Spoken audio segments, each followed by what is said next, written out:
टन्ना पनि किन नछ्याका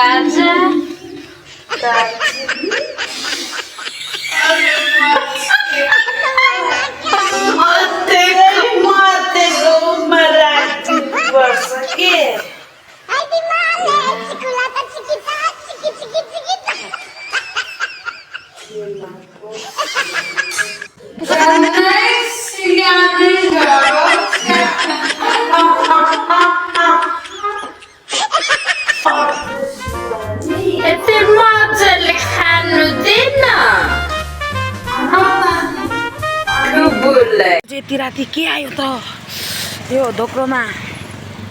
साथीहरू नमस्ते, फेरि पनि स्वागत छ हजुरलाई मेरो अर्को भिडियोमा। साथीहरू सो मैले चाहिँ छतबाट भिडियो बनाउँदैछु, हेर्नु सक्नुहुन्छ। आज चाहिँ मौसमले एकदमै च्यालेन्ज गरिरहेछ क्या साथीहरू। धुमिरहेछ पुरा पुरा पुरा पुरा धुमिरहेछ। ल है यस्तो धुमिँदैछ। बिहान त पानी पनि पर्दै थियो हल्का साथीहरू। अनि यहाँनिर बुढी आमै र हिङ्खामा चाहिँ पैसा कमाउँदैछ। म चाहिँ भिडियो यता हेर त। हेलो हेलो हाङमा। यहाँ हाम्रो बुढी आमाले पुरा उ गर्नुहुँदैछ, बाट्नु हुँदैछ। यहाँ नि आमा सँगसँगै हिङ्खामाले पनि सिक्दैछिन् बत्ती काट्नु। सो साथीहरू यस्तै छ है हाम्रो चाहिँ पारा। यहाँ घाम त लाग्नु खोज्दैछ जस्तो छ त्यहाँ, तर के गर्नु लाग्दैन।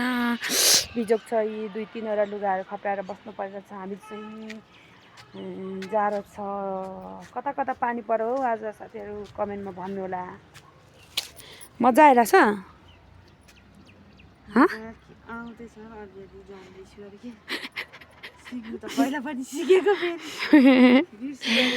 आमा यहाँ बाट्दैछन्।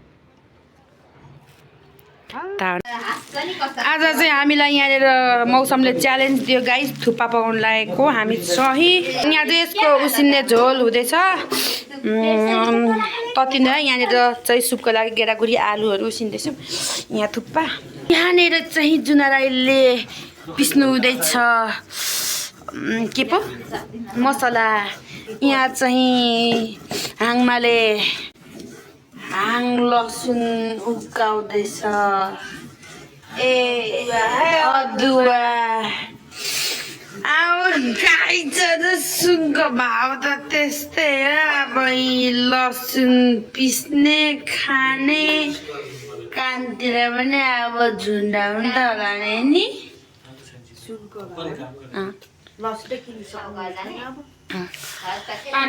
साथीहरू मैले चाहिँ थुक्पालाई लगाइसकेँ। यहाँनिर पाक्दैछ हाम्रो थुक्पा। बेसार पनि लाउनुपर्छ नि त, नत्र सेतो देखिन्छ। अनि यहाँ मेरो सुप। यो चाहिँ दाना दाना चाहिँ टिमुरको हो। यसलाई पनि बबाल भएको छ यो पनि। अब हेर्दै गर्नु ल गाइजहरू। मैले पकाउँदैछु गाइजहरू थुक्पा। अनि अब खानुपर्ने हुन्छ हामीले। हाम्रो यहाँ भाग लगाउँदैछु मैले थुक्पा। गाइजहरू हाम्रो चाहिँ थुक्पा। हजुर बेना किन त मौसमले च्यालेन्ज गर्छ त हैन हो। हुन्छ बेना आम बेना लाठो खाटो यममा जीवन बाजे पनि कम्ती मै ठुलो कुरा गर्दा सिकाइ पठाउँछ पत्ता बाटा हुनुपर्छ म गर त पछ। अनि हाम्रो थुक्पा यो चाहिँ प्याज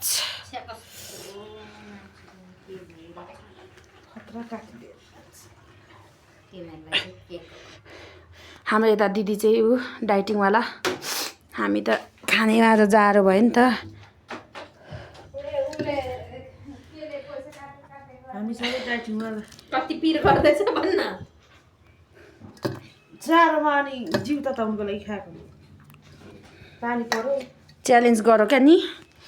हाम्रो 3जनाकै यो चाहिँ भाग्ने तिमीलाई। यहाँ जुना दिदीको यो मेरो 3जना। त्यो सँगसँगै हाम्रो एक्सट्रिम पनि छ गाइज। लु अब चाहिँ मैले यसको खानुपर्ने हुन्छ गाइज। कस्तो छ त गाइज थुक्पा? त्यही त चाख्दैछु यहाँ। म खिचिदिन्छु। कस्तो भयो थुक्पा ममताजी? दामी ओ माई Vlog. गॉड हाम्रो एउटा सीता दे के अरे ड्रिङ्क के अरे ड्रिङ्क अँ। पिउनुमा ड्रिङ्क्स भन के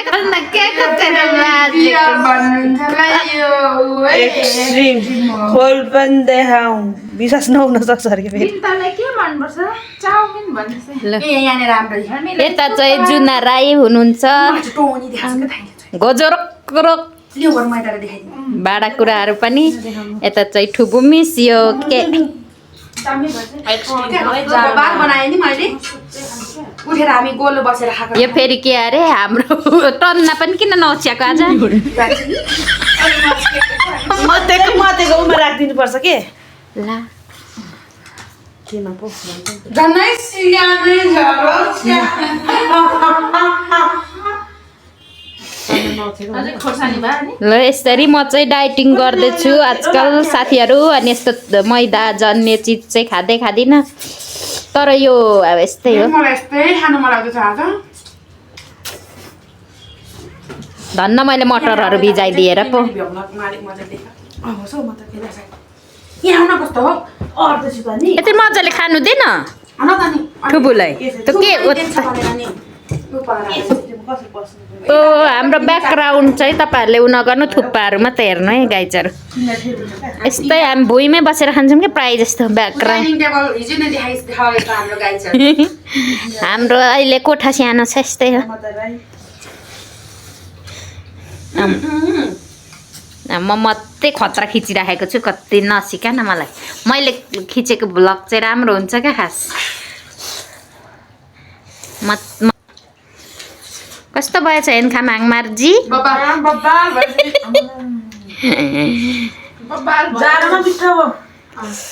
हाम्रो त यस्तै छ है साथीहरू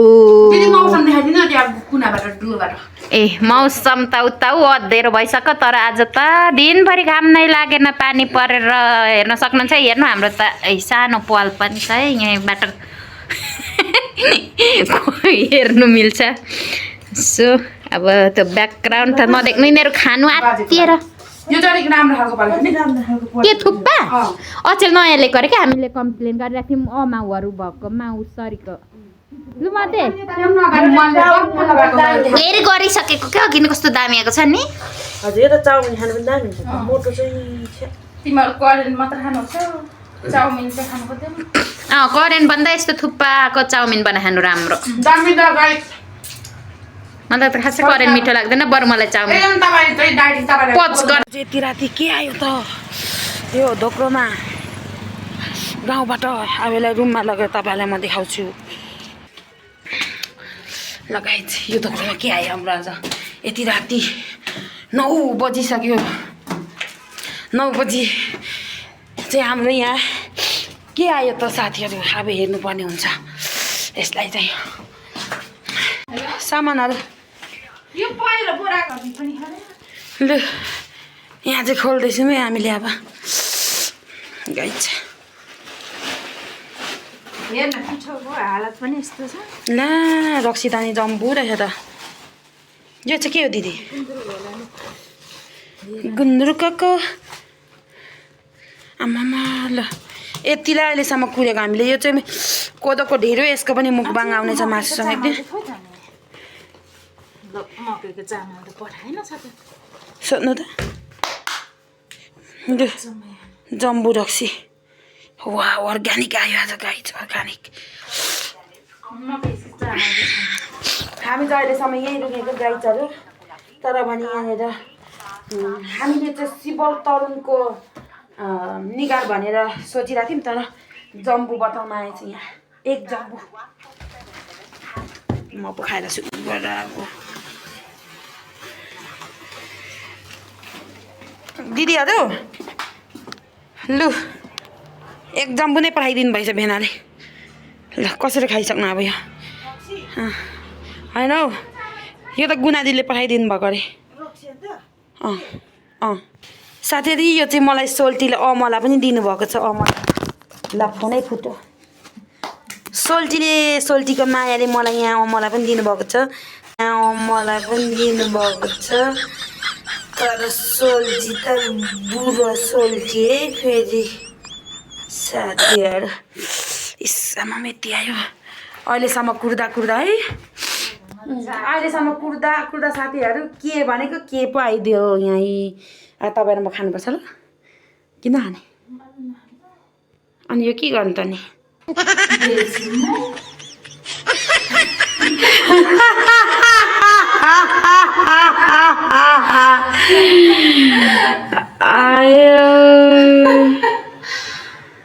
अब यो रक्सी यत्रो आइसक्यो साथीहरू खाने मान्छे कोही छैन अब हामी बेच्ने निर्णय पो गर्दैछौँ त गाइस साथीहरू आजको भिडियो चाहिँ यस्तै भयो हाम्रो अब यति नै है गाइसहरू यही रुङ्दा गरेर अहिलेसम्म बला आयो जे जस्तो भए पनि मेरो भिडियोलाई हेरेर माया साथ सपोर्ट गरिदिनु होला जे जस्तो भए पनि राम्रो मानेर हेरिदिनु होला गाइस बाई बाई नेक्स्ट भिडियोमा भेट्नेछौँ गाइस